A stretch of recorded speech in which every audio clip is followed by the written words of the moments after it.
تو اصل چیز یہ ہے کہ اب جب بچہ پیرنٹس نے تو گھر میں بچے کو جو بھی تربیت کرنی ہے، اس کے بعد پھر جو ٹیچرز ہیں اب وہ اگر آنیسٹلی اپنا کام کریں تو انشاءاللہ ضرور بہتر جو ہے وہ ہم قوم کو بچے اور نوجوان دے سکتے ہیں۔ پروفیسر صاحب ایک چیز بہت امپورٹنٹ ہے جو کہ ابھی بھی میرے مائنڈ میں کلک ہوئی، یونیورسٹیز میں کالجز میں اسٹاف ہائر کرتے ہوئے، ٹیچنگ اسٹاف ہائر کرتے ہوئے یا جو بھی ہے ان کو ان کی سلیکشن میں وٹ ڈو یو تھنک کہ کیا کیا چیزیں میٹر کرتی ہیں؟ ایک ٹیچر کی کوالٹیز کیا ہونی چاہیے؟ جی، اس میں بھی یہی چیزیں دیکھی جاتی ہیں کہ ان کے مارکس کیسے ہیں، کوئی کہیں بھی ان کی وہ کردار سازی یا اس چیز کو نہیں دیکھا جاتا۔ اور اب اس پہ میں ذاتی طور پر جانتا ہوں، میں اب کسی بھی خاص یونیورسٹی کا نام نہیں لیتا، کہ افسوس ہوتا ہے ہمیں کہ مطلب پروفیسر جو ہیں ہمارے پی ایچ ڈیز ہیں، ہم سے بھی بہت زیادہ کوالیفائڈ، تو لیکن اپنی اخلاقی پستی کے اندر وہ بہت نیچے گرے ہوئے ہیں، ایک دوسرے کی لیگ پولنگ ہو رہی ہے اور جھوٹے الزامات لگا رہے ہیں، بالکل ایسے جیسے کوئی اچڑ اور گنوار ان پڑھ بندہ کوئی کرتا ہے اس طرح کی باتیں۔ یہ وہ مطلب جو پی ایچ ڈیز پروفیسرز ہیں یونیورسٹیز کے اندر ایک دوسرے کے بارے میں یہ ان کے ہیں، تو انہوں نے کیا تربیت، یہی تو المیہ ہے۔ شروع سے میرا یہی آپ سے گزارش ہے کہ یہ جو ہم اس پہ فوکس کرنے کی ضرورت ہے، تربیت پر۔ تو اصل میں یہ جو اب پروفیسرز ہیں یا ٹیچرز ہیں، یہ جو مطلب پاسٹ میں یہ اسٹوڈنٹ تھے نا، تو وہاں کمی رہی ہے ان کی تربیت میں۔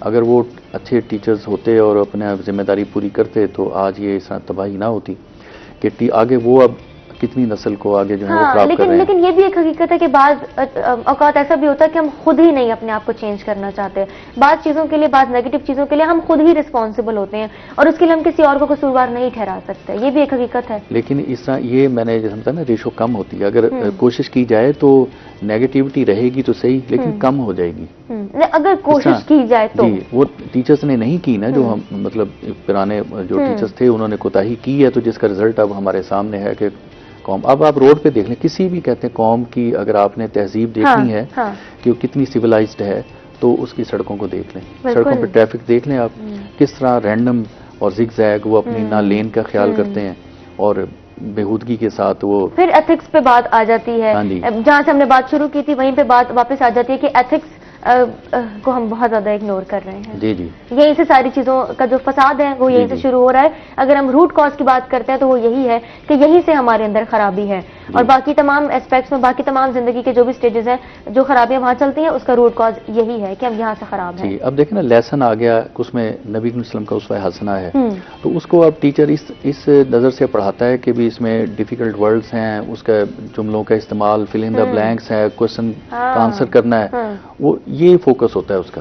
یہ نہیں ہوگا کہ دیکھو بھی بچوں کہ نبی کریم صلی اللہ علیہ وسلم نے اپنے دشمنوں کے ساتھ یا اپنے جو بھی ان کے مطلب تھے اینٹی لوگ، ان کے ساتھ انہوں نے کس طرح ڈیل کیا ہے، تجارت کی ہے تو کیسے کی ہے، ٹھیک ہے، اور مطلب تبلیغ کی ہے تو کس طرح کی ہے، جنگ لڑی ہے تو کس طرح لڑی ہے، کسی بے گناہ کو نہیں قتل کیا، اس طرح کی چیزیں، یہ علیحدہ سے انہیں وہ بس ٹو دا پوائنٹ وہ رہیں گے، اسی کے یہ سبق ہے۔ کتنے مارکس ہوں گے اس کے، فل ان دی بلینکس کے اتنے مارکس ہوں گے، کوسچن آنسر کے اتنے مارکس ہوں گے، ٹرو اینڈ فالس کے اتنے مارکس ہوں گے۔ آئی ڈو ریمبر، میں اگر اپنے اسکول ٹائم کی بات کروں تو ایسی ہی چیزیں ہمیں دیکھنے کو ملی ہیں، لیکن with the passage of time چیزیں بدلی ہیں، اور مزید کن ایلیمنٹس میں کن ایسپیکٹس کو ڈسکس کیا جا سکتا ہے، ٹھیک کیا جا سکتا ہے، انہیں پر آج ہم بات کر رہے ہیں۔ ایٹ دا اینڈ میں آپ سے بس یہ جاننا چاہوں گی، اس بات پہ میں کامنٹ لینا چاہوں گی آپ سے کہ کیریئر کاؤنسلنگ کتنی امپورٹنٹ ہے؟ یہ تو ایک سمجھیں کہ بچے کی کریکٹر سازی میں بنیاد ہے، بالکل ریڑھ کی ہڈی، اس کو سمجھ لیں، اور یہ کرے گا کون؟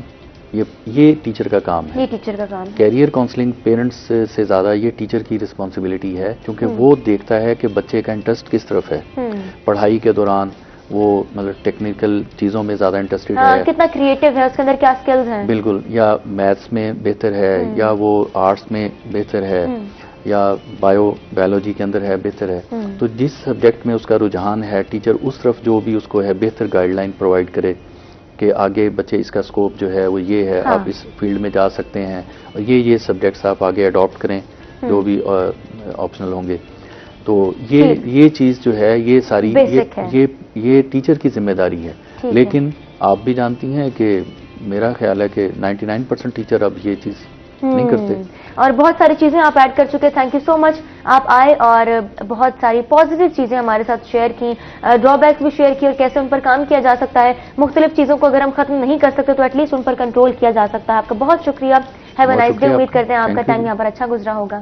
جی بالکل, بہت شکریہ. بہت شکریہ آپ کا, بہت شکریہ. اسی کے ساتھ اختتام ہوتا ہے آج کے پروگرام کا. ویکینڈ انجوائے کیجیے گا.